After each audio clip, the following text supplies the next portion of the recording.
Welcome. Thank you so much for taking time out of your busy day to join us for our top producer panel with the emphasis on the one thing. I'm so glad that you're here to join us. My name is Joy Parker. I am with Keller Williams San Diego Central Coastal, and we have a conglomeration and a group of top producers from throughout the county that are going to share some wisdom with you today. We're so excited to have you here. Lisa will introduce you in just a minute. And before we go there, nothing like this ever happens, as we all know, without sponsors. So I do want to bring up our sponsors for a quick commercial break, and then we'll go from there. First, we have Russ Schreier.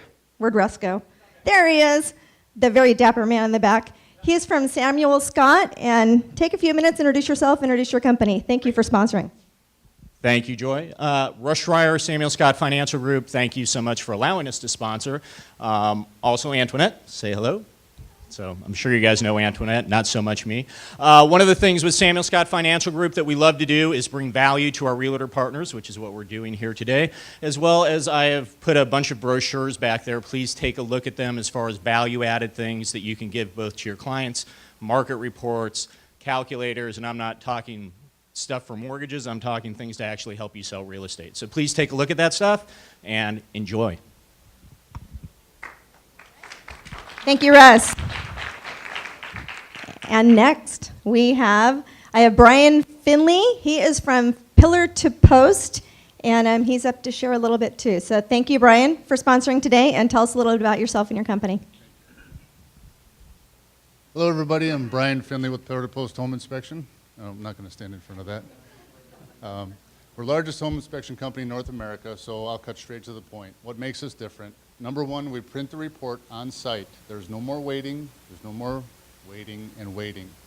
Number two, I do follow-up inspections based on the request for repairs, and I do verify them. So I won't hold you up anymore. I do have some brochures. We're going to give away a free home inspection and a free roadside emergency kit because I know you all drive just as much as I do. But thank you for coming. Thank you for your time. And next I want to introduce you to Lisa Belcher. Lisa is here from South Carolina. She is a 7th level agent. And what that means basically is that she has built her teams in such a way that she's able to step away and be here working with us for 2.5 weeks while her teams run themselves while she's not there, and she's able to do other things. So she's quite accomplished. She is now doing leadership consulting in addition to running her teams. She's most recently been working with a gentleman by the name of Mark Spain, who is the #1 Keller Williams agent in the world. And she was coaching him on expanding his teams and that sort of thing. So she has a lot to share with you. We have 4 fabulous panelists that she'll introduce that are here to share with you. So again, thank you so much for coming, and thank you so much, Lisa. There you go. Yep, I appreciate it. So yeah, all the way from South Carolina. I have teams operating in 3 states. We cover the coastal North and South Carolina area from Wilmington, North Carolina, down to Charleston, South Carolina, and we are in Atlanta, Georgia. Just our most recent team we launched 3 months ago. My goal is to have 50 teams in the next 5 years. So it's a lofty goal, and it's just all about creating leaders and leading other leaders. So I love interviewing our leadership in local communities. So we're so happy to have our panelists today. I'm going to use my cheat sheet.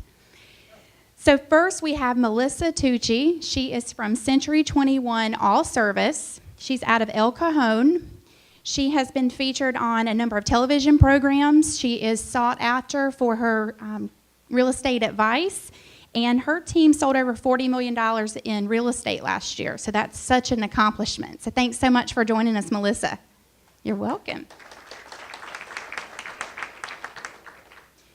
Our next panelist is Kyle Whissel. He's the broker and owner of Whissel Realty here in San Diego. He recently earned recognition as one of the top 250 agents on the Real Trends report. So if you guys follow those Wall Street Journal reports, that's a huge accomplishment. So congratulations on building those successes right here in San Diego. Thanks for having us, or having you here today with us. We also have David Norberg. Got him a little out of order, but that's okay. David's here from a Keller Williams office out in El Cajon, so we have 2 represented out that way. He has worked in the real estate industry since 1989, Has anybody in here been in real estate longer than that? If you have, raise your hand. Couple of people? All right, well, good. That's always a huge accomplishment to see that the rise and fall of our economies and our industry didn't stand in your way of accomplishing your great success. His team was also on the Real Trends Report in the top 100 for last year, and they closed about 86 transactions, so lots of volume there. Thank you so much for joining us, David. And then finally, we have Glen Henderson. He is with the Alliance Group, broker and partner there. He also runs his own team. He's authored a couple of books. One's called How Not to Go Broke, Saving Your Home and Avoiding Foreclosure. And he's also been a featured guest on a number of television and radio programs. So these guys are certainly going to give you a great experience today and answer a lot of really tough questions. So thanks for being here, Glenn. All right, so let's just dive into the meat of this. So The One Thing is a book that many of us have read and most of us have probably not. So I'm going to go over a few of the highlighted topics, and then we're going to go to our panelists and ask some questions to get some further insights. Sound good? All right, so the first video that we have to share is just to give you a 2-minute overview of what this book is, what the highlights are, what you learn, what we as agents can apply in our businesses. So I'll get Joe on cue, and then we'll get moving.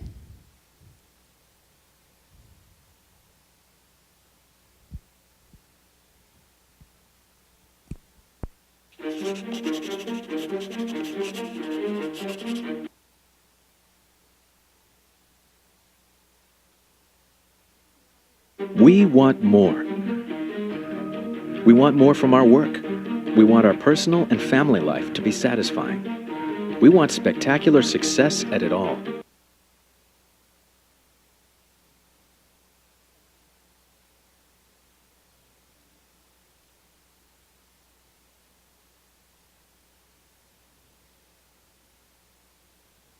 Success at it all. And at the same time, we want less. The daily barrage of emails, texts, tweets, messages, and meetings distract and stress us. The idea of the one thing is of being single-minded, acquiring a one-track mind, becoming a one-trick pony.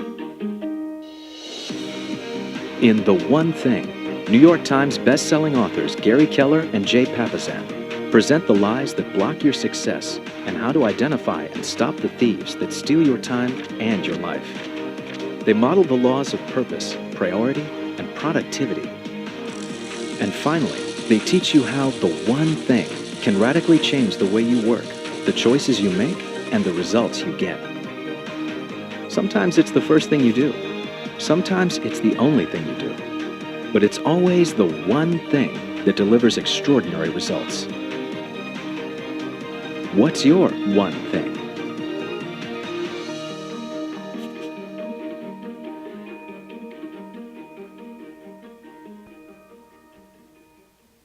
Okay, so hopefully that gives you a better idea. So we're going to be going over the 6 lies. One of them is our first slide, and it is everything matters equally. So in life, does everything matter equally, or are there certain things that take priority? From the crowd, there are things that take priority, right? So everything matters equally is a lie. Can you advance that for me? So when you're creating your list of things that need to be done, I'm sure we're all guilty of this. We create our to-do list probably first thing in the morning, so we overwhelm our minds with the 20 things that need to get done in a day, right, panelists? And so that to-do list is going to have items that are could-dos and should-dos. Those should-dos will create what we call a success list. So rather than using to-do lists moving forward in your business and in your personal lives, I encourage you to have this success list. All right, let's move to the next slide. Multitasking. How many of you were all taught that multitasking was a great thing? I mean, there should be a lot of hands here. I'm guilty too. So I get prepared for a job interview, right? My first job interview out of college, and I'm thinking, well, what are my strengths?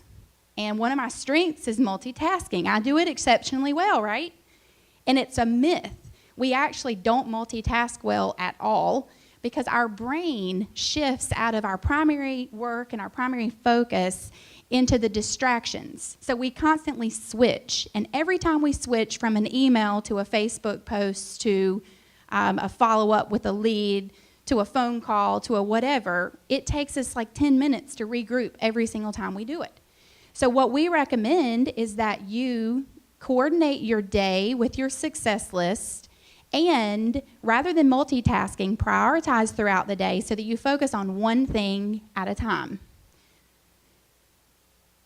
The next question that I've got here is going to be for our panelists. So before we talk about this disciplined life, I really want to get into the meat of our last topic, everything mattering equally in your lives. So the question I have for the panelists, do you guys have your microphone? I have the only mic? Okay. All right, got it. I'm going to come over there and give you my mic. All right, so the question for you guys is, at what time in your life have you experienced success by narrowing your focus to one thing? And then the follow-up question for that is, at what time in your life have you experienced the opposite? So less success because you were spread too thin, tried to do way too much. Start with you, Dave. Well, I'm a simple person, and so I determined early in my real estate career, like day one, that my number one job was to find the motivated people.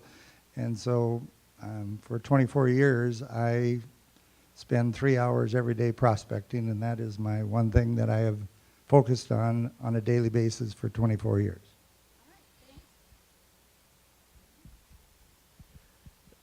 As far as the being spread too thin, when I first got into business, it was before the market crash, and that's when you could do lending and you could practice real estate. So I was doing both and did both, but did both okay. When the market crashed, some of the guidelines changed and then went to just real estate. In addition to that, we focused strictly on the distressed market and short sales. So we were very focused on what our client was, our target market, and that's when we really saw our business take off. So it was once we had pinpointed, and that's what catapulted our success with it. I think one of the biggest problems that we all have as realtors is that there's so much crap that people spit out at us as far as all the different marketing things and lead generation tools that are out there, whether it's Zillow, Realtor, Trulia, Homes, Market Leader, all that stuff that's out there. And we get so focused on trying to generate leads that we forget what's most important, and that's on actually converting the leads and providing the best client experience possible. So for our office this year, our one thing is really focusing on that client experience and making the most out of every lead that we actually get that comes in the office. Because if we do a great job with one lead, that's going to do its own lead generation for us, and it's not going to cost us any more money. And I think too much of us focus our time and our energy and our efforts on generating leads when we should focus our time on actually converting and providing a great experience for the leads that we do have. And as far as one of the things that I screwed up a lot, spreading myself too thin, so when I started my office, I hired anybody and everybody just to fill seats in the office rather than hiring the right people. And after losing about $300,000 the first year, I realized that you got to hire the right people and you got to hire for culture above and beyond anything else. And now by having the right agents, we have 10 agents. We closed almost 300 deals last year. So hiring the right people that fit your culture is more important than anything.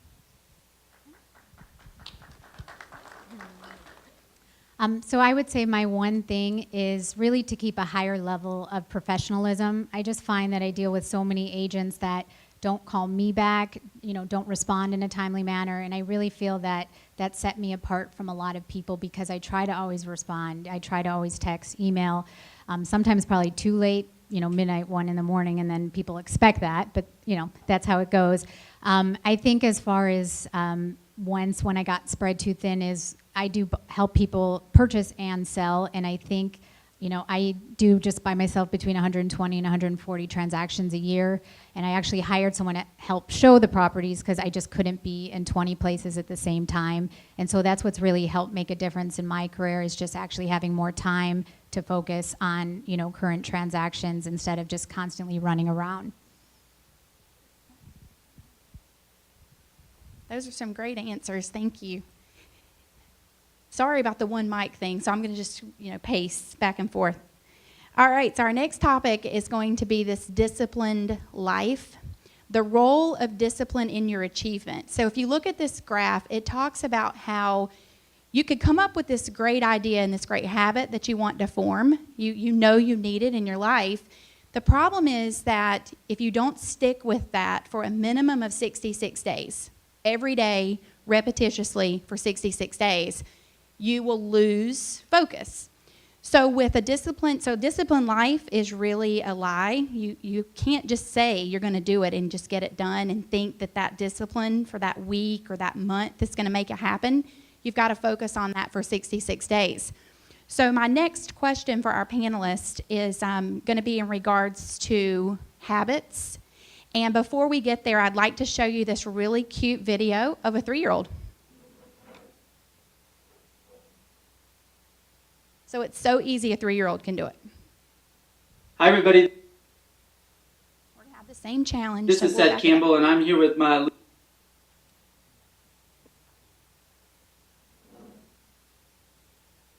Hi, everybody. This is Seth Campbell, and I'm here with my little boy. What's your name? Daniel, and he is 3 years old. And we just got done reading The One Thing by Gary Keller and Jay Papasan, and we were talking about habits and doing one thing and building a good habit on it. So we sat down with Daniel, made a list of all the good habits that he wanted to make, and you picked one. What did you pick? What does it say right there? Go to bed by 9 o'clock, and that's good for mommy and you. Yeah, it's good for mommy and daddy. 9 o'clock at night, going to bed by 9 o'clock every night. Might even sound like to some folks out there, but for us that was a real relief because ever since you were born, you used to stay up till 1 o'clock.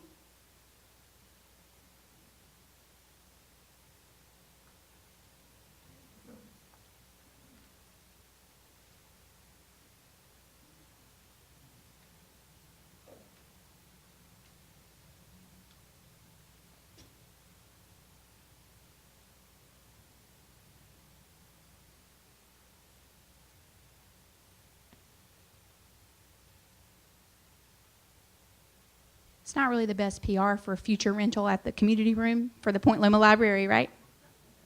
Relief because ever since you were born, you used to stay up till 1 o'clock in the morning, 2 o'clock in the morning, drive us crazy. It's a big fight every night. So we made a list of habits, and you chose that one by yourself, which was really awesome. So what do we do? How many days does it take in a row to make a good habit, Daniel? How many days in a row to make a good habit?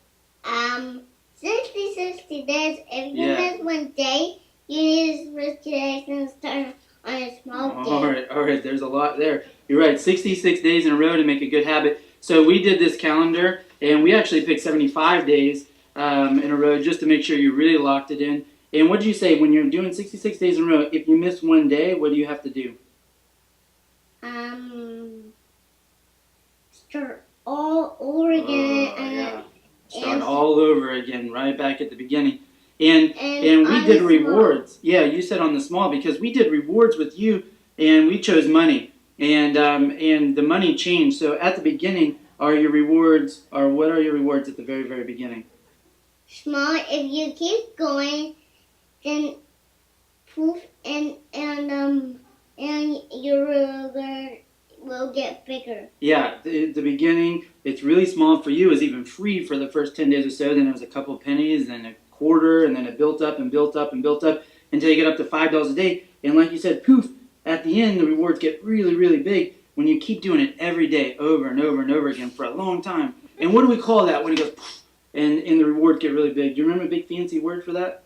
Yeah. Geometric progression. Geometric progression. Good job. So thank you to Jay Papasan and Gary Keller for giving us this book. Great job, Danny. I'm so proud of you. Say bye to all the people. Bye-bye. I've actually met that kid. He's so, so cute. So you can start a habit at 3 years old, and you can use this philosophy of geometric progression. You don't get paid for 10 days. Then you start getting pennies, nickels, dimes, quarters, dollars, $5, all the way up to $20 bills. So when you apply that principle to your business and you think about what your return on your time and your investment's going to be in closings and more income, over 66 days, imagine how many contracts you would have pending if you adopted a habit of prospecting 3 hours every day like David. So that's the concept. Now I'm curious, with our panelists, what's one habit that you have adopted and that you believe in and you're just like totally committed to it every day of your life? Well, I could say my 3 hours, but what the preface to the 3 hours is the reason that I do that is so that I can spend time with my family.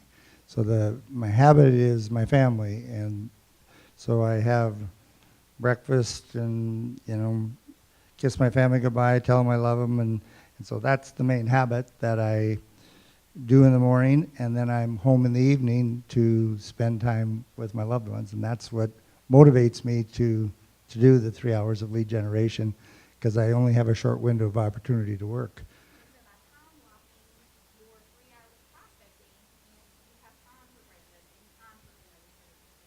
Absolutely, and I like to do a certain amount of fishing and hunting and traveling, and so I only get to work about 200 days out of the year, so I have to focus in on the days that I do it. For me, it starts with getting up same time early in the morning and going to the gym, and that jump starts my day. It gets me energy, helps the focus, stress, everything along with that. So it gets me started at the same time every day, and then leads into the business, which the first priority is lead gen and focusing on what's going to create more business and what's going to make us money. Then the day-to-day tasks and everything can follow later in the day, but it's the big part is starting the day same time with the same routine.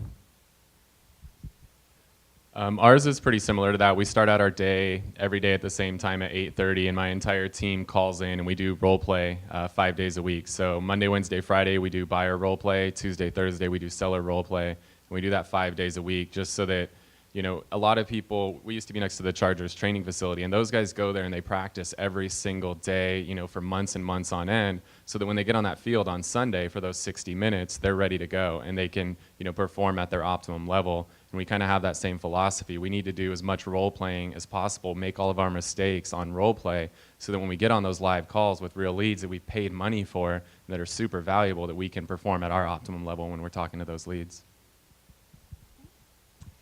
Mine starts as well. I actually have 3 kids, so my priority is always with my children, but they're out of the house pretty early in the morning as well. And I always like to go running. I usually run between 3 and 5 miles every morning, just because of mostly just stress levels, just dealing with so many people. That's my outlet and my alone time. But what I always make sure I do is return every single call by the end of the day.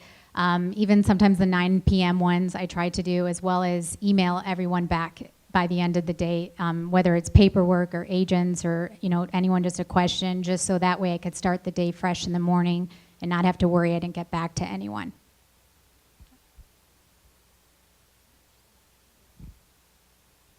After I play my last video, I'll be able to hold that mic, and then I won't have to run back and forth.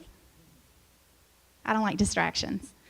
All right, so in your handouts that you picked up today, there is a green piece of paper. It was not stapled, it's separate.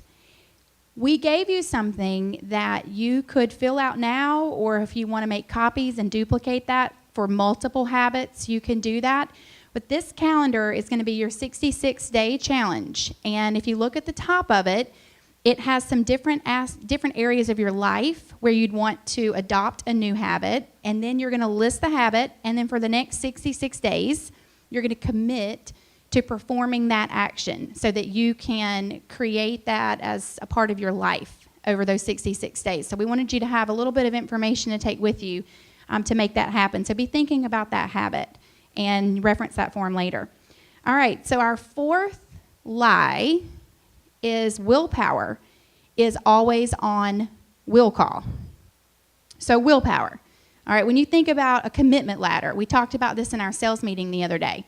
On a commitment ladder, you start at the very bottom with, there's no way they're going to make me do that. There's no way I'm going to go into the office and call a for sale by owner or an expired listing because I'm scared of what they're going to say. Or, they're going to be mad at me because I called too early, or I'm the 10th person that called, or whatever it is. So that is also a limiting belief. But when you compare that to willpower is always on will call, you have to have willpower at different times throughout the day based on your structure. So when you look at this diagram, it talks about your production versus your decisions throughout your day, when you have breaks. You know, we talked about the multitasking thing. So throughout the day, we like ride this roller coaster ride. I joke that I have an amusement park in my head. I really do. I have like carousels and, you know, I have like roller coasters that flip and turn upside down and all of that. So throughout my day, there's times that I just have to say no. Times that I just have to close my door.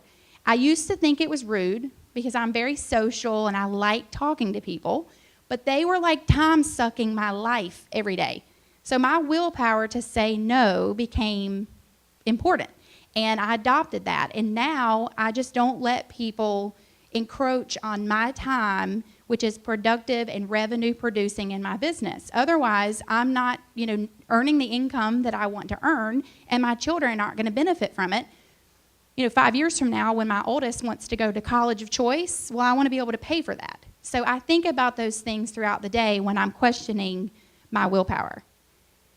Number 5 is having a balanced life. And I appreciate Melissa's comment about this. I have 3 kids myself, and so it's a huge challenge to be able to organize your day and have a lot of people that look up to you, that need you, that, you know, are requiring your support financially, emotionally, spiritually. I mean, you're like drained. So with this balanced life, what I've been able to accomplish, and I'm sure that, you know, some of our panelists have done this as well, I believe in counterbalance, which is this third graph. Counterbalance means that you devote 100% to what you're doing at that time. So when my daughter has a soccer tournament, I don't work. I go to the soccer tournament, my phone, if it rings, it goes to voicemail, and hopefully they get a great message and they know to call somebody else. Because I am not going to sacrifice the time that I'm dedicated and committed to my family for to go earn another commission. I'll earn that commission when I get back to the office on Monday. So the counterbalance approach is what the book really teaches you to adopt. The final lie that we're going to talk about is big is bad. And this one really hits home for me, and I know for at least one of our panelists as well. I grew up in a family of educators. They thought that you go to school, you get a college degree, you go get a job where you get a fixed salary, benefits, paid time off, you retire when you're 65, and you get pension. They didn't believe that it was possible to be entrepreneurial and run a business like I run a business. They just thought it was really haphazard, and they scared me about making money. And so when I started, like when I made like my first $100,000, I mean, that was what my parents made collectively together in a year, and they didn't get it. Now my mom is the most fabulous team leader you would ever see in this business, running my team in 3 markets. She's 63 years old, and last year she made about $180,000, which was 4 years of her salary when she first started teaching. So big is not bad. Don't let anybody tell you that your dreams are too big, that your income goal's too high. You always want to, you know, push through that. Now, granted, 100,000 may be a lot to one person in here, and 1 million may be a lot to someone else. It's what you attach as big. But limiting yourself to earning what you did in your last career or thinking that it's not possible to double what you did last year is extremely, you know, wrong. I mean, it's a myth that I want every one of you in this room to just totally debunk. So big is not bad. Now let's talk about some limiting beliefs that we as real estate agents have. We all have them. Everybody in this room has something that they would like to do, but they don't do it for fear of something. And I'm curious to see what are some of the limiting beliefs that you find in the agents that you work with, either co-broke transactions or in your office, and then who of you on the panel have had to go over some of your own limiting beliefs?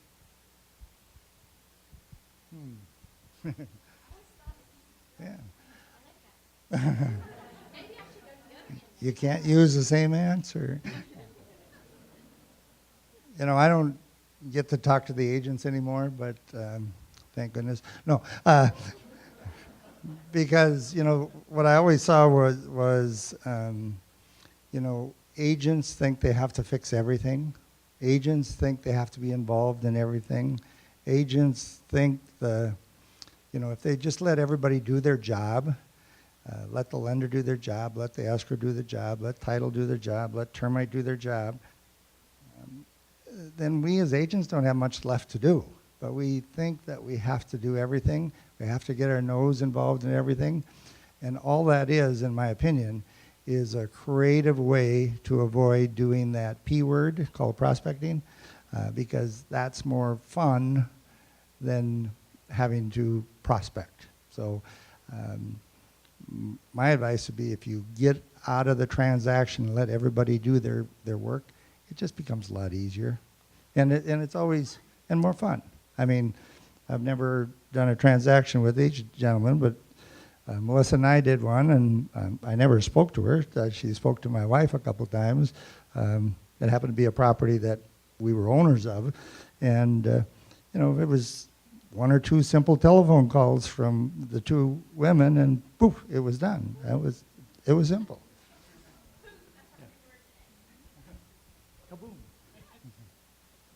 Well, you took my answer. I mean, prospecting is one of the biggest ones, and everybody we talk with, and especially new agents, it's the fear of getting on the phone. It's the fear of prospecting, fear of talking, fear of rejection, and hearing no. And you have to hear no, and you have to continue hearing no until you're going to get to that yes. And that's one of the biggest things that we see as a challenge in helping people overcome, and then providing the training, and like Kyle said, as far as the practice and the role playing and all those things, that you can prepare yourself for that time that you are on the phone. But that's the biggest limiting factor that we see in the agents, is just a fear of getting on the phone and the fear of talking to people.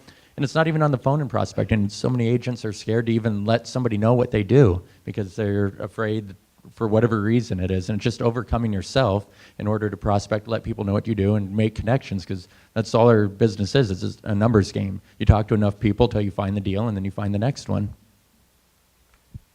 I'll piggyback on that. I think the biggest limiting belief in our ops, we use Boomtown. It generates an insane amount of leads for us, and a lot of times those leads get stale. They're 6 months, a year, 2-year-old leads, and I think agents have a limiting belief that if they haven't talked to somebody in 6 months, that it's a worthless lead, that there's no point calling them. Let's just focus on, you know, the brand new leads.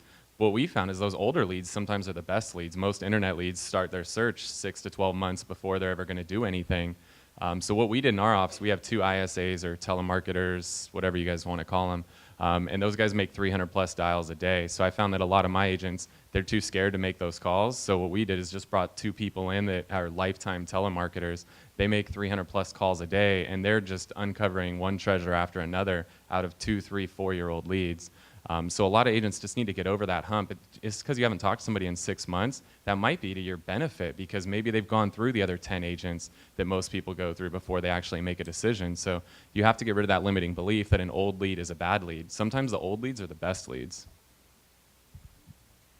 I think you need to just figure out what you're good at, because for me personally, my first listing I ever got was calling on an expired listing. But like as a new agent, or if you don't have a lot of buyers, you know, maybe sit on an open house, or you know, for everyone, door knocking isn't the best, you know, answer for them. So I think you just need to really try out everything and see what you're good at, and then focus on that one thing, and then that really will make a big difference for you, instead of trying, you know, 25 different things and getting frustrated.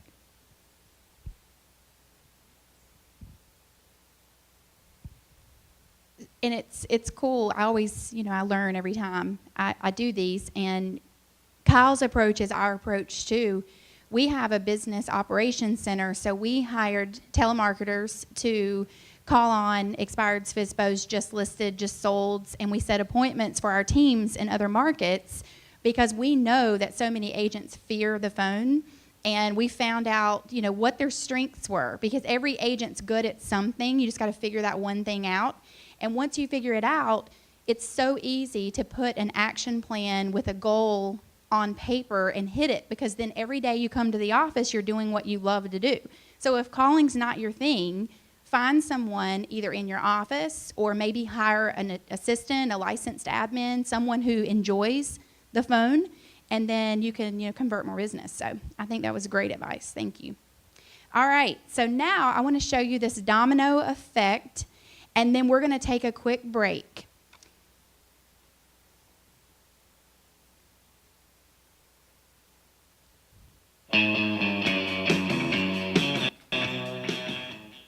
Everybody knows about playing with dominoes, but what you may not know is that a domino can knock over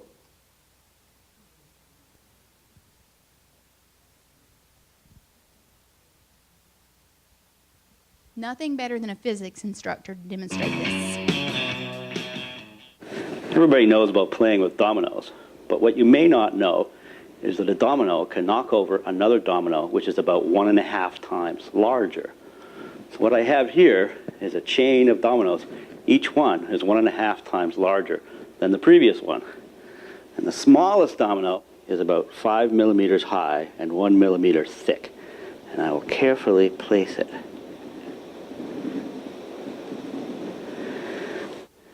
And there are 13 dominoes. And the largest domino, it weighs about 100 pounds and is more than 1 meter tall.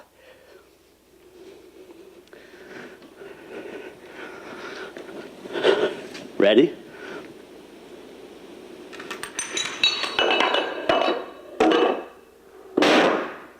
Boom. We have poof and boom today. That was 13 dominoes. If I had 29 dominoes, the last domino would be as tall as the Empire State Building. You can stop it. And so there's a graph that goes with this on the next slide, and it's from our book. And he mentioned, talking about the Empire State Building. Well, in this analogy, if you were to look at the progression of dominoes based on them being 1.5 times their size, so one teeny little domino continues this domino effect. The 18th domino would be the Leaning Tower of Pisa. The 23rd domino would be the Eiffel Tower.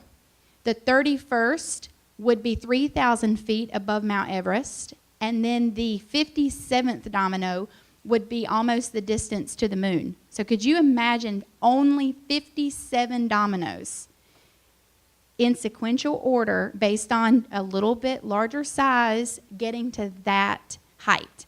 That's huge. And so we are going to take this domino effect approach to our business. So when you think about what you need to knock over first, we've got a few posters around the room. I don't know what's behind me. The perfect one.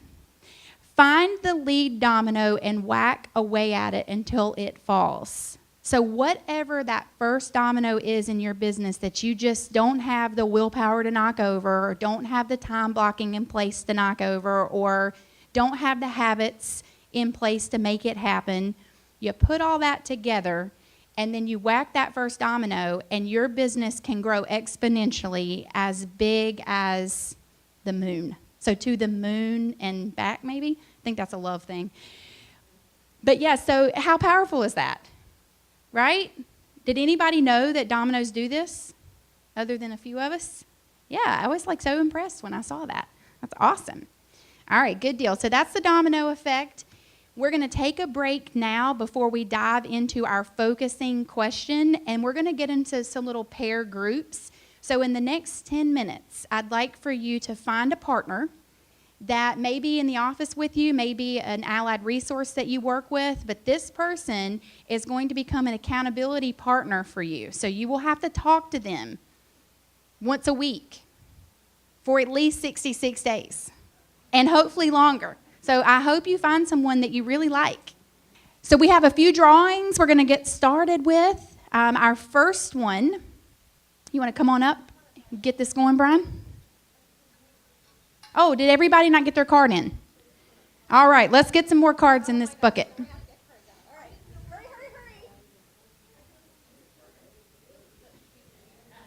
Oh, she does have the best shoes today now.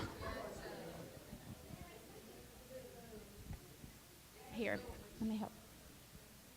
Got it? You need a card? Okay. Anybody else? Card? Doesn't mean you get to break all the rules. Okay.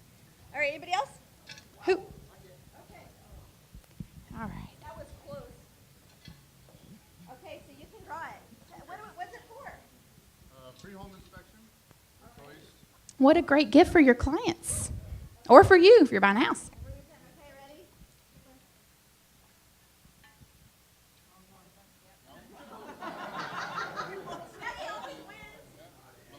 Melissa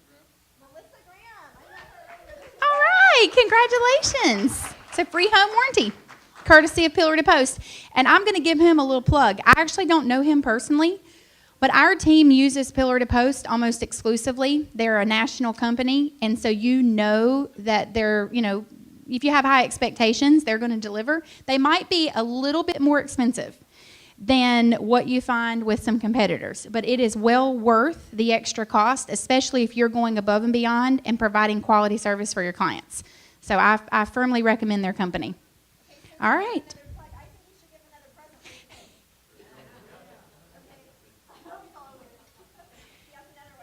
All right, so this is a...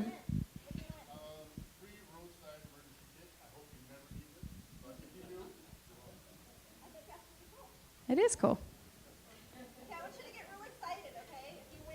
Woohoo, we're going to make you dance.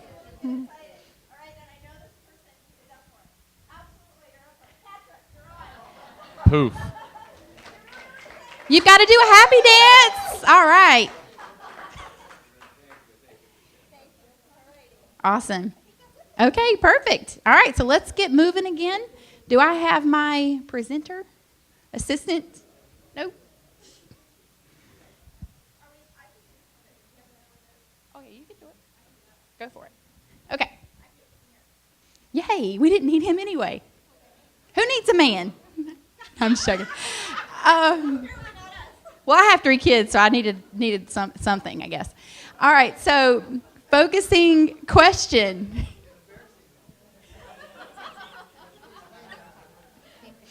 There's no explanation needed. So our focusing question, advance for me, is what's the one thing I can do such that by doing it, everything else will be easier or unnecessary? Can you think of one thing that does all that? It's a big question, right? So I want to know from our panelists, let's advance one more slide. In these 7 buckets that we've classified as the 7 critical components to life, business, success, happiness, you've got a bucket for your spiritual life. I'm going from top down to the right. Physical health, personal life, key relationships, your job, your business, and your finances. So if you were to think of one thing that you could do in each one of these categories, such that by doing it, everything else will be easier or unnecessary, what would that be? And I'm going to give you a couple of examples, and then our panelists are going to give us some examples as well. So for my physical health, besides the fact that I do drink sweet tea, and I should cut that out, I am committed to losing 15 pounds this year. I actually have already lost 12 pounds, so I'm on my way. And in order to do that, I had to set aside specific habits. So the one thing in that physical health was to plan my weekly meals. Because as a lot of us are, in the car, we're on the go, I'm at the airport a lot, I eat really bad food. So I had to structure my day so that I eat more snacks and I eat healthier. So that was my one thing. And then my habits were the meals I actually planned and the calories I actually put in my body and the workout regimen that I had. And I'm going to tell you what, I like yoga, but you guys are doing yoga on paddle boards out in Mission Bay. I literally rode by, I was like, if I was out there trying to do yoga on a paddle board, that would be pretty scary. Very scary. So I'm impressed at this area's physical fitness regimen. It's been very inspirational.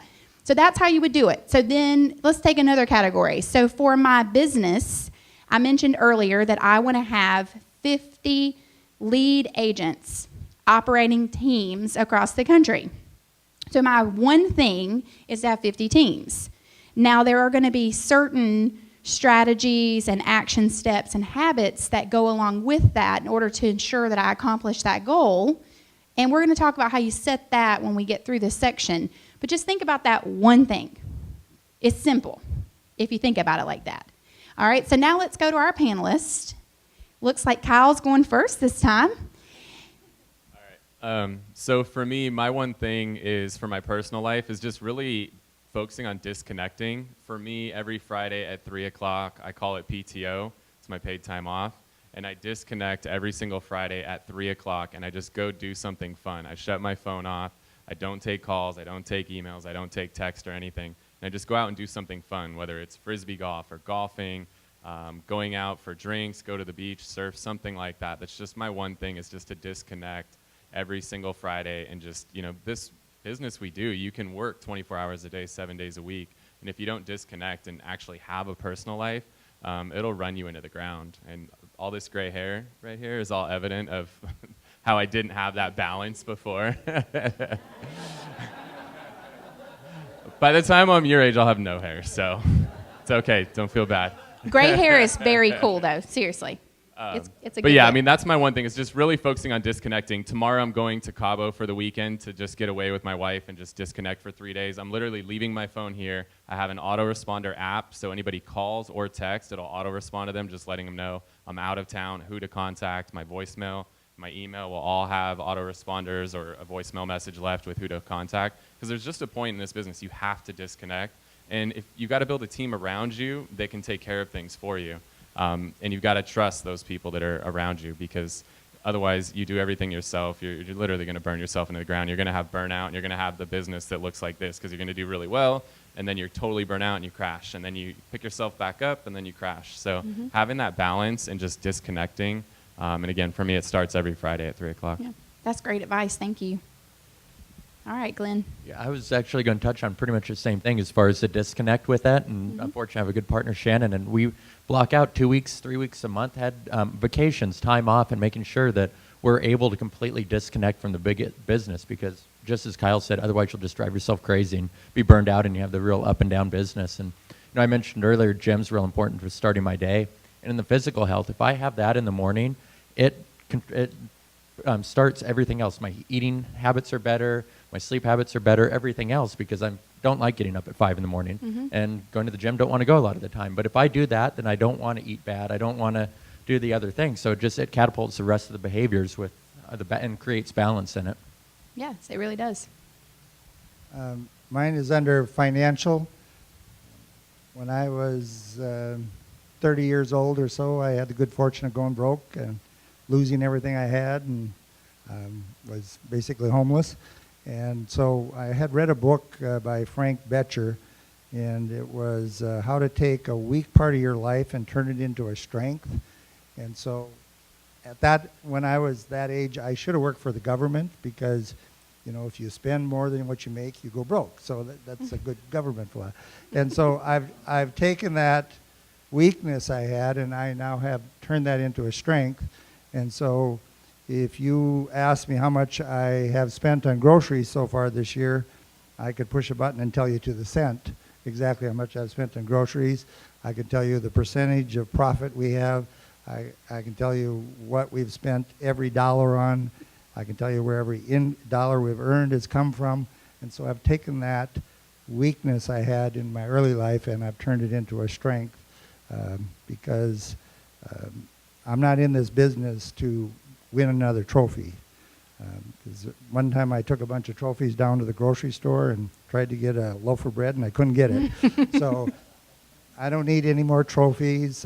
I'm in this business to make it a profitable, fun business. He just asked me when I'm going to retire, and I said, hopefully never, because why would you quit doing something that's fun? And I don't consider it work. If somebody told me years ago, whether you're working or whether you're playing, people shouldn't be able to tell the difference. And so That's good. That's what I've done. And I will add to that, that was also a huge weakness of mine, and I knew I could never have passive income if I didn't know where it was going, and I could never hire a team leader to run a team if I couldn't manage money, because they would take all the money that I was earning. So I had to learn that, that principle as well. And what I have found in networking with a lot of agents, I mean, we're talking, top producing agents. They have no clue what they're worth. They don't know where their money's going, where it's coming from. I mean, they just really don't know. And I know a lot of agents, newer particularly, or ones that have been in the business for a few years that are making a lot of money, more than they were ever making before. And they will literally just put commission checks in their bank account, and then when they're ready to go buy something or pay bills or whatever, they call and check their bank balance and then just start spending. So unfortunately, that is a very rampant part of real estate agents' lives. And we encourage, anybody that I come in contact with to, create a budget, an economic model, review your finances every month, have a profit and loss statement just like, Microsoft or Apple. I mean, if you have the mindset of running your business like that, you'll find that you're more profitable and your business will grow and you'll have more success. So I think that's fabulous. I had to tag on to that because I had that same problem. Melissa, go for it. All right, I was going to try to do something a little different since everyone was talking on the personal aspect, and so I was thinking more on the spiritual side. Mine is more of a combination of a few different things. So real estate really is not a job for me. It's a passion. It's really who I am. And so because I have a great husband and a great family, it allows me to excel to that next level. But I really feel that, I believe in karma. I believe in being a good person, doing the ethical and right thing. And that's made a really big difference for me in this business, to do the right thing for people, not only clients, but agents. Because it's not just about money, it's about relationships and, growing. And, people don't forget you, especially if you're doing multiple transactions and you want to keep a good name. So I just think, believe in doing the right thing, and it really helps you get ahead. Yeah, that's great advice. Thanks again. All right, good deal. So I think we covered a lot of those. So does anybody have any questions about how to identify your one thing in any of those categories? Because that's something I hope that you guys will leave and come up with, your new strategy. All right, next slide. So goal setting to the now. And when we talk about goal setting, and this is a part that a lot of you are going to maybe struggle with, it's one of those commitment ladder things where you're at the bottom, there's no way that this lady is going to teach me how to do this. Well, I'm going to teach you how to do it really, really easy.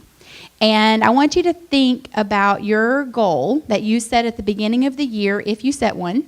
If you're new in the business and you haven't set one yet, we'll help you figure that out today too.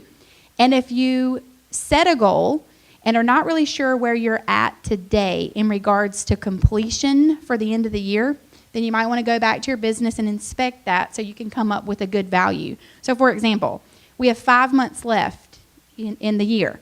So if your goal was to net $100,000 this year, then you should have completed 70% of that goal. So your accountability partners that you all got with on the break, I'm assuming? Yeah? Uh-huh.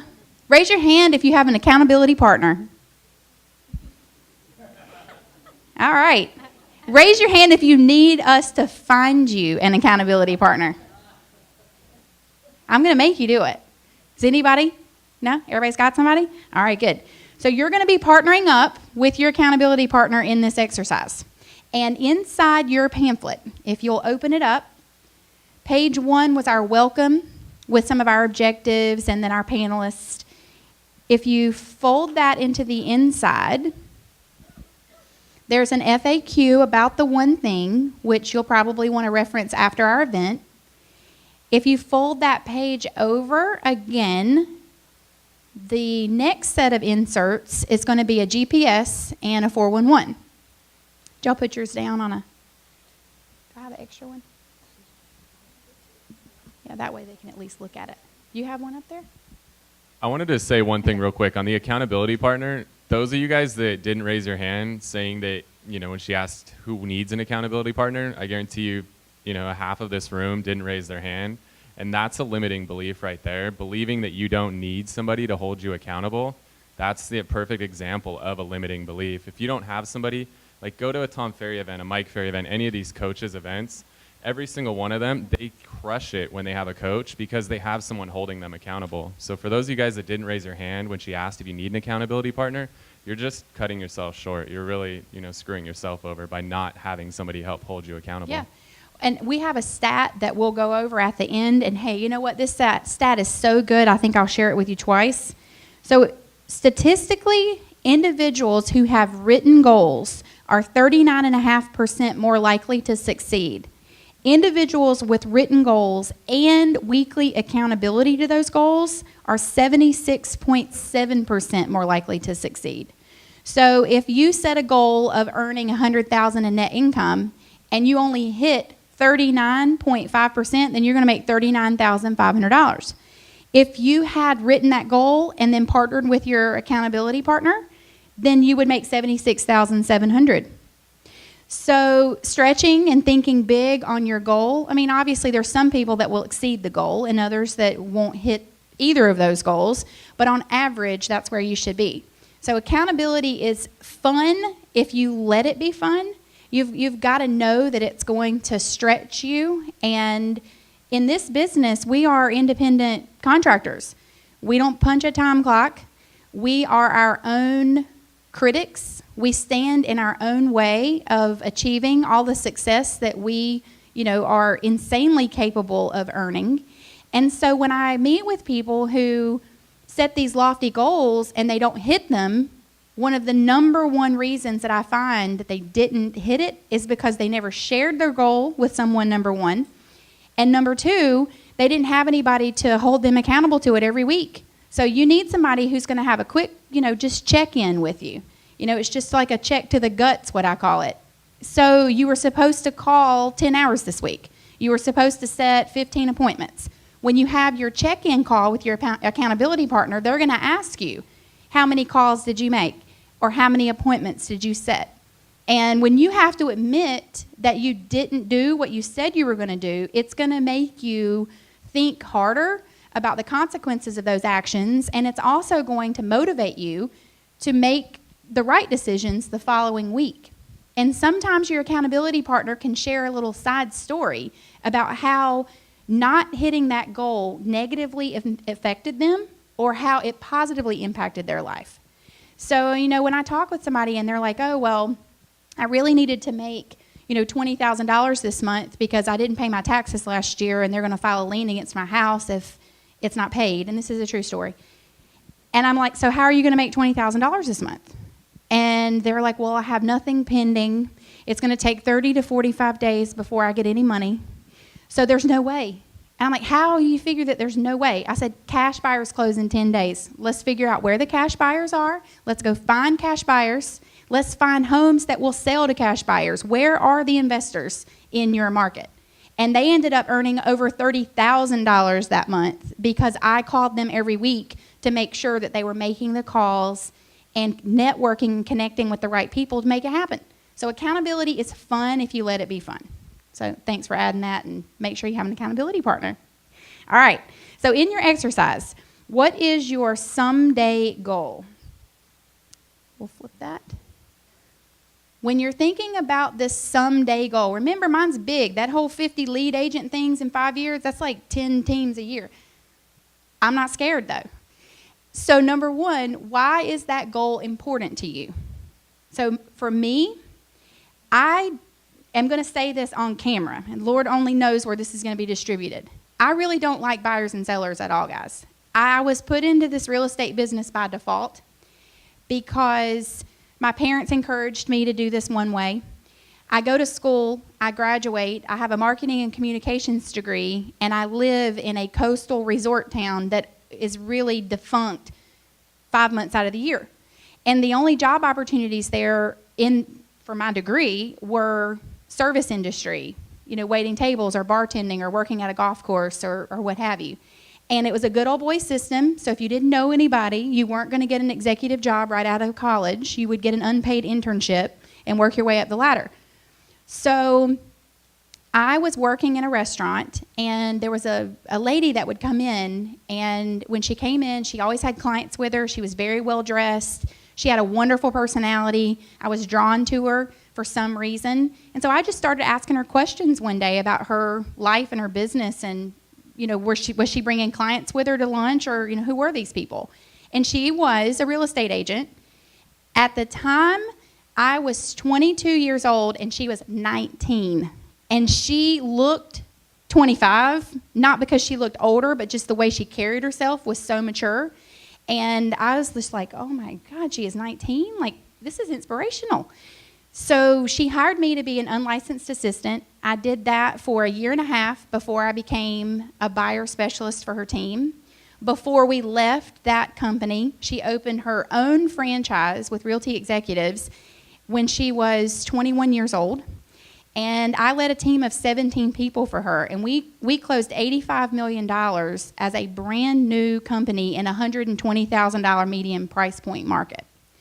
So having those experiences is what motivated me to create big goals, because I knew it was possible. I just had to find the right people, connect the right people, and have actionable items that would take me step by step to accomplishing that goal. So on that commitment ladder, I was like out the roof.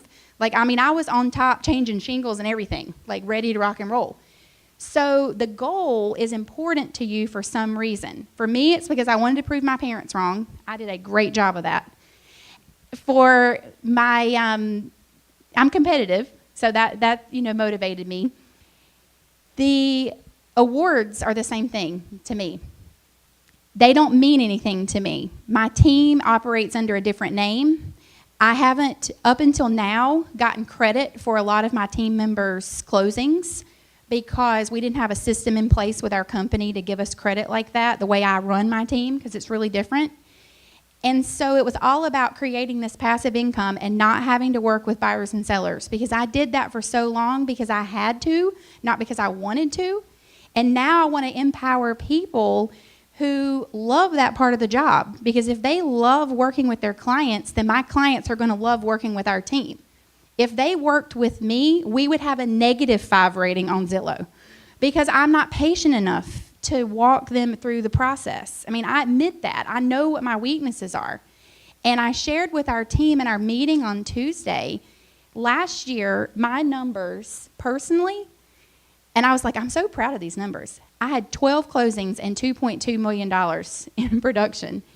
And I love that. I hope that's 0 next year, because the lower that number is, the more successful my team members are. And I'm able to give back to them in a big way. So that's why the goal is important. So you've got to think of like this big why, what you want to accomplish. And if I have those 50 markets, when I have those 50 markets, I will empower a number of people and a number of families, and I hope to have 10 millionaires in my circle by the time I'm 45. So I've got, well, I would say 10, but my birthday's next week, so I got 9 years and a few days.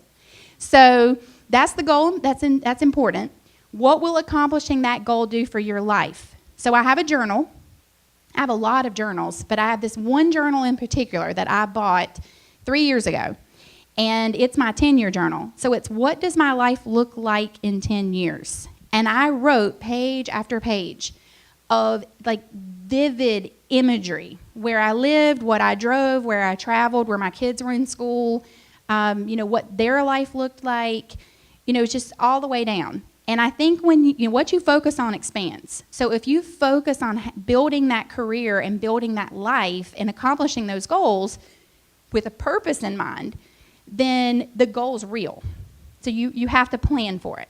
So, if you just said that you wanted to be a millionaire, okay, well, there's a lot of millionaires. Do they enjoy their life? What do they do with their money? You can't take it with you.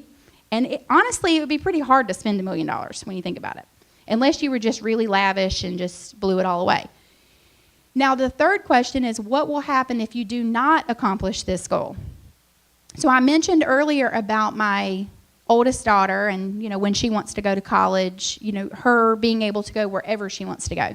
She changes her mind, kind of like her mom, on a month-to-month basis, but currently she wants to be a marine biologist, and so that means she's going to have to go to a school that has a specialty program, probably at the beach. It's probably going to be out of state. She's probably going to travel abroad, and it's going to be expensive.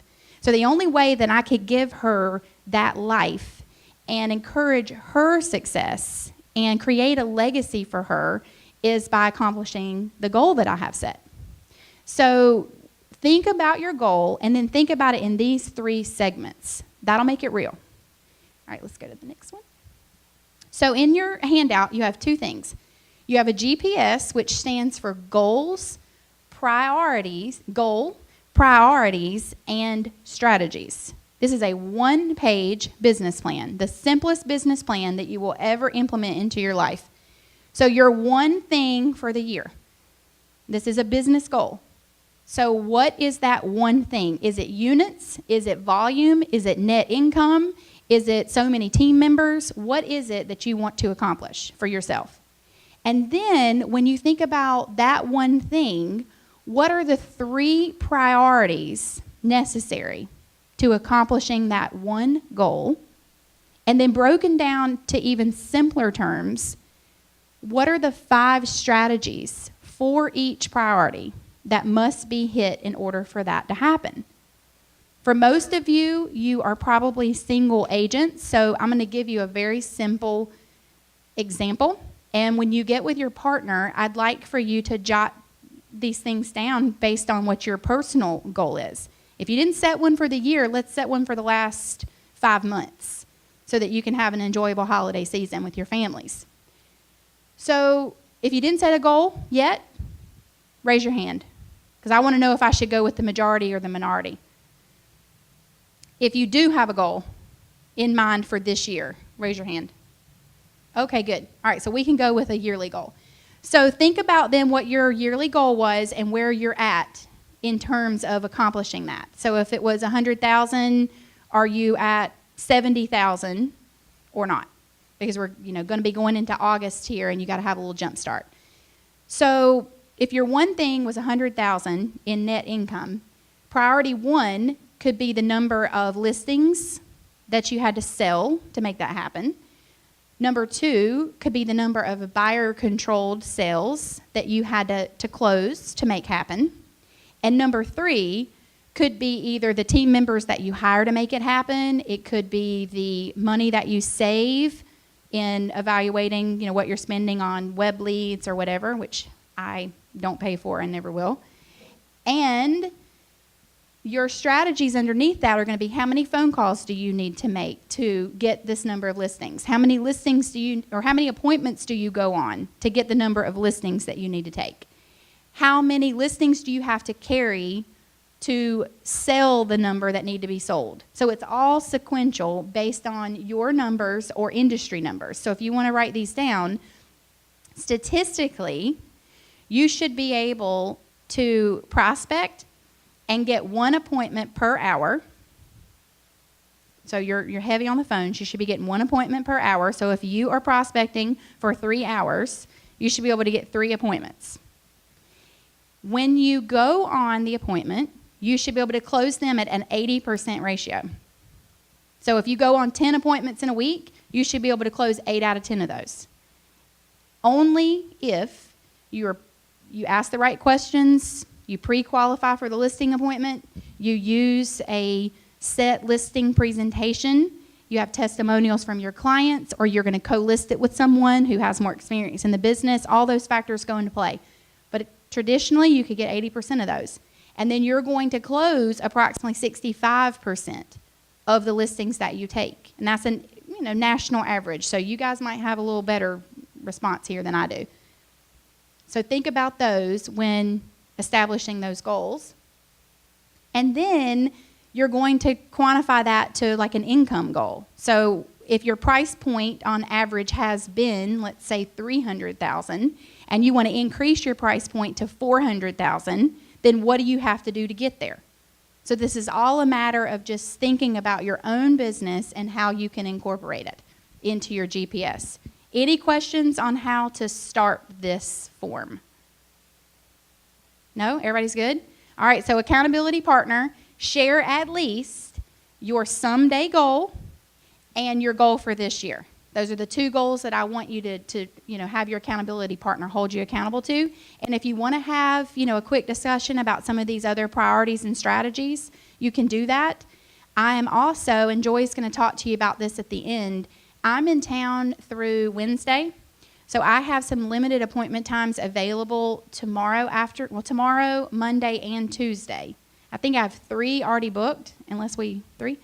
So 3 already booked, so I have 17 still open. And if you want me to walk you through the GPS and share my personal GPS with you and give you some strategy points, actionable habit items, I'd be happy to do that. So you'll just have to check with Joy at the end, and we'll get you signed up. So get with your accountability partner, literally 2 minutes, share your goal, and then you're going to all share it with the group. Just raise your hand if you want to share your goal with us. We're just going to take some notes so that we can identify how much potential we have in this room and what kind of business we're going to do here in San Diego through the end of the year or someday. All right, so let's start with our someday goals. These are always so inspirational for me. I love hearing what people want to accomplish. Aren't you ready? I know you are. Yeah. I'll put you on the spot. I know you're a goal setter. I'm Mitch. I'm with Central Coastal as well. Someday goal is to have market centers in LA, Orange, and San Diego County. Good one. All right, someday goal. Somebody else. Call me. Over. Or I just go to you. I'm like a teacher. I'm like a student. Good. I love your accent. Thank you. It's so fun.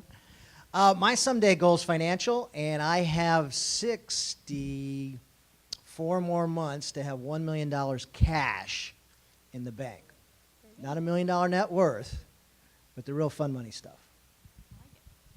All right. Some more someday goals. Let's go to our panelists and get some. I know they're goal setters. Mine's actually kind of opposite. Mine is to probably not work over 80 hours a week and actually enjoy my life a little bit more, but and probably diversify a little bit. But again, like I said, real estate's kind of my passion, so I think it's just who I am at this point. Mine is to have $1 million a year passive income. For me, I'm buying as many rental properties as I can. I still think the market has a long ways to go. Every rental property I buy, each unit has to cash flow at least $5,000 a year, and that just means I need 200 properties to hit that $1 million a year. So I picked up 13 over the last 2 years and just keep continuing to grow that. So between the real estate business, flipping, and the rentals, want to get up to $1 million passive per year. It's funny, that's actually my same number too. David and I were just talking about that. But that number and it being out of the real estate, not touching a deal or a client or anything with that, but having the office, the team managing, and then be diversified through properties, other businesses, and then the real estate business and company. 1 million a year passive. Very, very good. Good stuff. All right. Anybody else with a someday goal?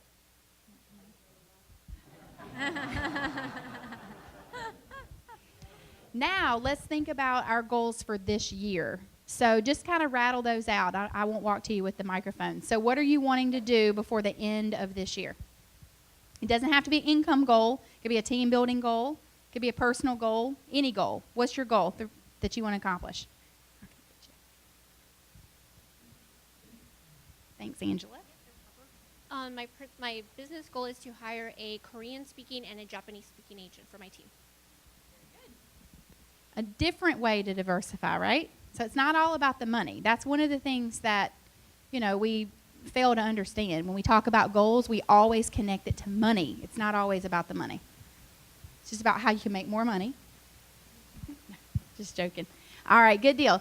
So now you got a better understanding of GPS. If you need some help on that, we're going to be networking later. You can talk to me about it, and of course we can set up a session too. The 411, we're not going to go over in the class, but I gave it to you so that you have a template. This is what I use with my team. The 411 stands for 1 year, 1 month, and 4 weeks. So again, it goes back to accountability on a weekly basis. So you would identify what your annual goals are, personal and business, and then you break them down so that you have one of these every month. And they've got, those are my big goals. So now what am I going to do this month to hit those personal and business goals? And then you break it down into weekly.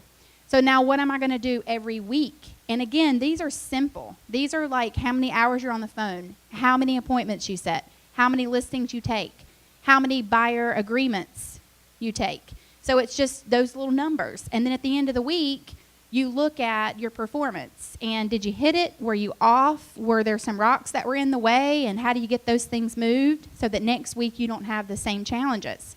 So this is a great little tool.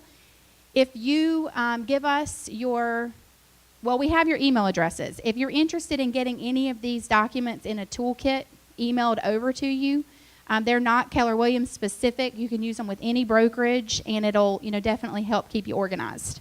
All right, next slide.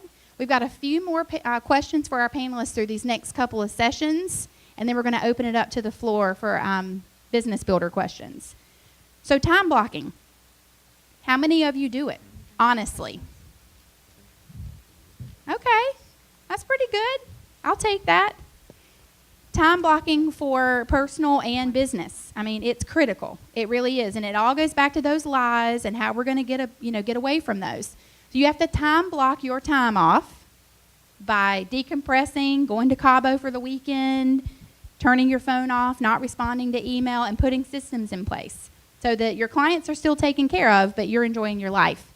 Time block your one thing. So your calendar should have those should do's on your calendar, and I would recommend they're in a different color. You're going to time block your planning time. If it's reading, if it's like in my case, planning those weekly meals, I do that at 9 o'clock on Sunday night. Protect your time block. Like if you put it on there, one of my mottos is if it's not on my calendar, it doesn't exist. Comes back to I shut my door so that people don't bother me when I am lead generating or when I'm coaching or holding my agents accountable or what have you. So protecting the time blocking. So the next schedule is just an example of what that looks like. I don't really use a calendar like this. This is what the one thing has in it. Mine is on Google. What kind of calendars do you guys use? Google for me. Anybody? Google. Go ahead, Dave. Oh, and I was going to use Outlook and Google. Okay. All right, good. All right, perfect. So as long as you've got some system, it doesn't matter what system, just make sure that you've got a calendar that you can print every day, and you can hold yourself accountable to that schedule. All right, next slide. So the number of distractions that we face every day in our business, you mentioned some, I think Kyle might have mentioned this actually. I wanted to laugh. Think about how many emails are in your inbox when you wake up first thing in the morning. Who's the winner? I really want to know. Like if you think you get a lot of emails overnight and you wake up in the morning and they're all in there, how many is that? Big number? Anybody get a big number? Exactly. 30, 70, 100. Okay, I do not check my email first thing in the morning. So I don't want it because if I check it, I will do everything in there. It will it's like, oh God, I got to tell that person how to do that, or I've got to respond to this, or I have to respond to that. I feel obligated. So rather than getting sucked in to responding to my email first thing in the morning, I focus on my business first, and then I have an 11 o'clock hour where I respond to phone calls, emails, what have you. And my voicemail clearly states that I return phone calls daily at 11 and 4. And I am just consistent with that. It took more than 66 days to develop that habit, though, I promise. So you build a bunker, you close your door, and you use your door knocker. We gave everybody who pre-registered got one of their door hangers. Did you see the door hanger? And you just put that on your door when you're making your calls or you're doing anything revenue producing. You store provisions. You sweep for minds. Does anybody know what that means? Sweep for minds. Get rid of all the distractions. Right. Get rid of the distractions and then enlist support. So who do you know that could help you stick to your schedule for time blocking? Your new accountability partner. That's right. All right. So the question that I have for our panelists here is, what part of your day is most important to you? And give an example of how you protect those parts of your day. And it could be that one's personal and one's business. You guys have a microphone now. Okay. This one's louder. For me, it's just doing that role play every single day from 8:30 to 9. We start our day with role play. And the good part of role playing is that it just kind of gets you ready for the day. You get you need a little bit of a jump start, and role play is that jump start. So as soon as role play is over, then we can actually get into our prospecting. We don't do 3 hours. Our ISAs do most of it, but even me, all my agents, everybody does at least an hour a day, and we always do that from 9 to 10, so immediately following that role play. how are you with like dinners? I'm always curious about this question. Like when you leave the office, do you go out to dinner a lot? Do you cook? Does your wife or your Yeah, I have a goal to do at least 3 work-related, either lunches or dinners every single week for networking. So I love going out, having a drink with somebody, and just bouncing ideas off of them. I know there's a saying: you take the average salary of the 5 people that you hang out with the most, and you're probably going to fit somewhere right in the middle. So for me, I like to, I'm sure I'm going to go out to dinner with all these guys at some point and just bounce ideas off of them, because when you hang out with people that, do well, you're going to do well yourself. Mm-hmm. Good suggestion. All right, anybody else want to chime in on this? Mornings, most important, of course, for me, and I try to do what you mentioned as far as not getting into the emails and just leaving that turned off, focus on the priorities for the morning, whether it's prospecting or whatever those top 3 items are that I need to get done. If I get into my emails, the day's shot. Before I know it, the day's over, and I'm looking, where did the day go? But if I keep the email off, focus on the priorities, I'm able to get through what I need to get done, and then there's still more than enough time. Good. Do you guys use any email filters in your Google email filters? Does anybody in here use filters? Yeah, that'd be a good little nugget for you to take from here today too. You can in Google set it up where certain email bypasses your inbox. So things that you need to keep a record of, but you don't want to bog down your day and that limited time you have to respond to email, definitely use some filters. That's good. My most important time of the day is from 4 a.m. to 6 a.m. That's when I do meditate, I do my affirmations, I look at my goals, I check my bank accounts.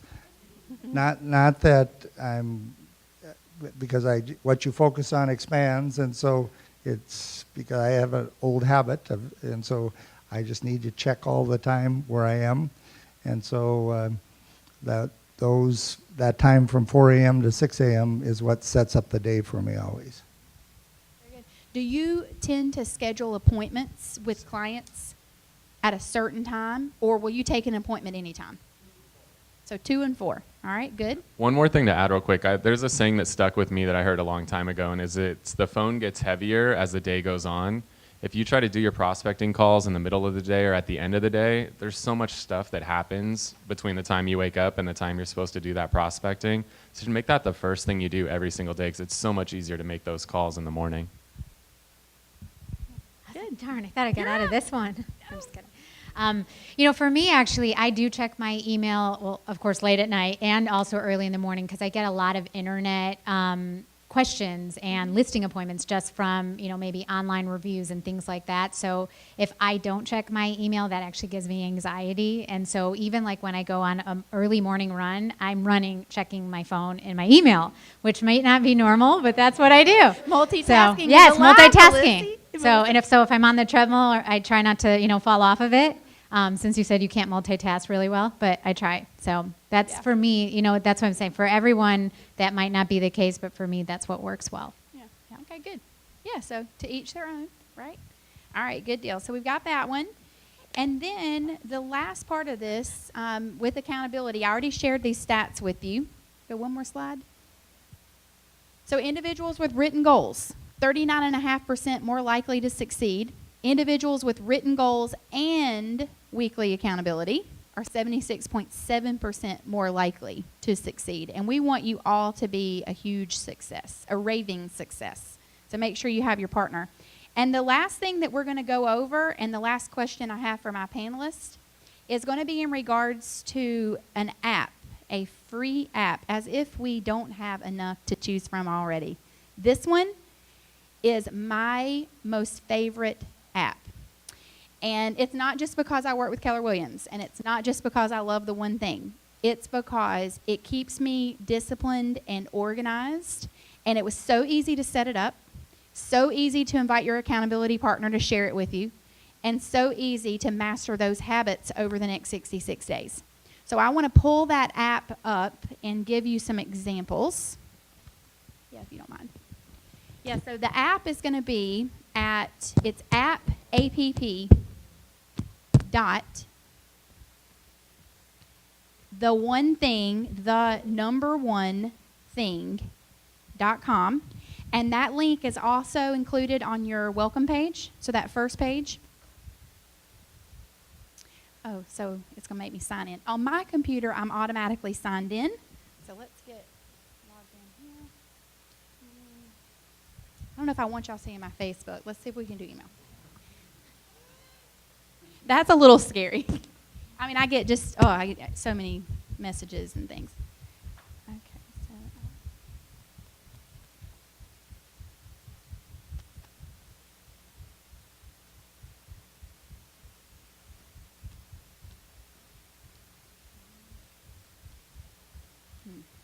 I had a feeling that might happen. So I work off a Mac, and they couldn't connect it up here correctly. I don't know how to do it otherwise. Stumped. Yeah, can you do one real quick? Okay, I'm going to have Joe create. You haven't created one, have you? All right, I'm going to let Joe create one. This one will not have all the goals and the habits all set up, but maybe it'll be easier for you to see it in this regard. So you go to app.theonething.com, and obviously, as Joe is illustrating, it's very easy to create. As long as the passwords match, it's very easy to create.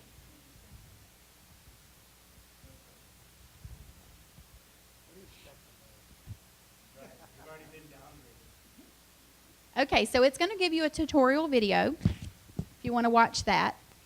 We don't have to for this exercise. And then what's going to happen is each one of those buckets, from spiritual to physical, personal, key relationships, business, job, all of those, it will only allow you to put one goal in, because remember, it's all about the one thing. So you'll click that section or that bucket. You put what your personal goal is for that category. And then you're going to add at least one habit. So the habit that you wrote on your calendar is what you're going to put here in order to hold yourself accountable. Now, what is very good about this tool is you can tell it when you want it to remind you if you've fallen off the cart. So you tell it that you want to, work out at the gym every day. Well, if you don't log in and tell it that you did it, it's going to text you or email you, whatever you prefer, and it's going to ask you a question. Did you work out today? And when you say yes, it'll log that you did it. If you say no, it's going to give you a percentage every week of what you hit and what you missed. And then, so personal life, goal, be happy daily. Did you put a habit? So what's one habit that you could master in order to be happy every day? All right, watch his kids play. So that could be a soccer game or just a game in the backyard. And then you would put, whether it's daily, weekly, monthly, you can tell it what type of notification you want to get and when you want to get it. Because we don't want you to get notifications during the middle of your day when you're time blocked for something else. So set up a good time, and then accountability team. That favorite friend that you met today, oh yes, their email's going to go right here.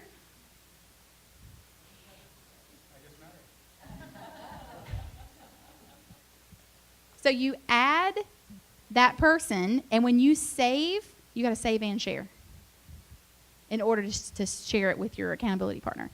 Now Jen is going to get an email, and it's going to state that she's been invited to be an accountability partner for Joe, and that he wants her to hold him accountable to being happy daily by watching his kids play.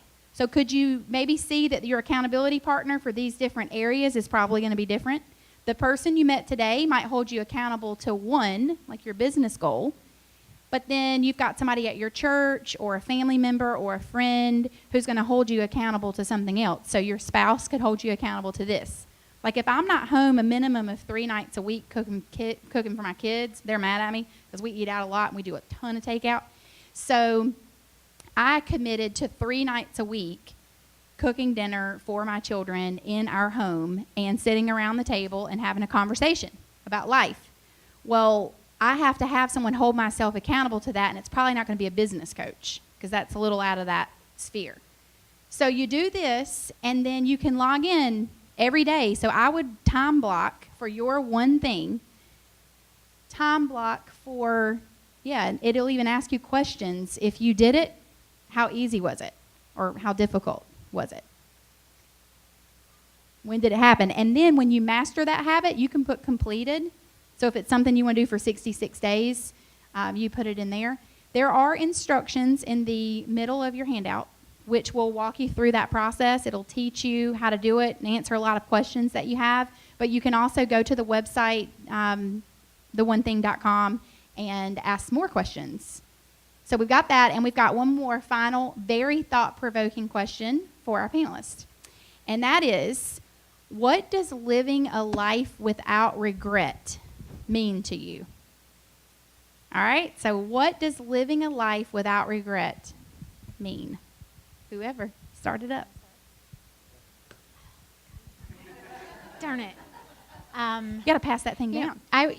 I think it's just, live every day to its fullest. Do what makes you happy. Try hard to, reach all your goals, and just don't, if you have a bad day, or if you're, not doing all the calls on prospecting that you want, there's always the next day. So I just feel that, live each day to its fullest, and, from there you really won't have any regrets. Yeah, good answer.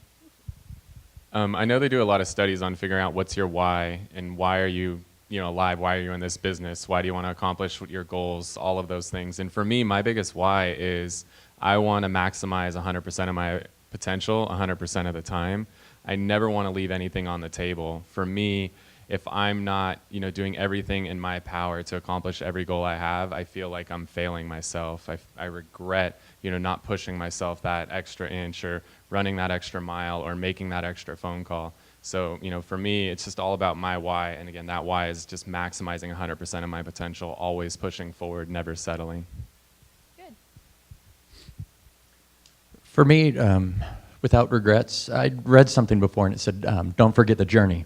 And we all have our big goals, where we want to be, what we want to do, what we want to achieve. But the big thing is making sure that we don't forget the other things that are important along the way, our friends, our family, our loved ones, whatever it is, so that when we get to our goal and we're 10, 20, 30 years older, and we're not looking back saying, man, I made it to where I wanted to be, but look at all these things I sacrificed. Look at the people that I didn't spend the time with, and all those. So it's not only getting there, but making sure that we're maximizing each day with all parts of our life. Mm-hmm. Yeah, it's important. The big things are sometimes the small things. So when it's time for me to die, I hope I don't get hit by a Mack truck. Because what I think of this often, I would like to be lying in my deathbed thinking, there's nothing in life that I didn't do that I wanted to do. And I would like to have my kids standing there and saying, there's nothing that I wish my dad would have done with me. And so that's what I think about every day. Awesome. I love that. That's a great story. And yeah, and it is true. There's a video, and I forget what it's called, but I know there's a video, and it's this lady, and she's on her deathbed, and she's recalling all of these fabulous moments that she had with her children.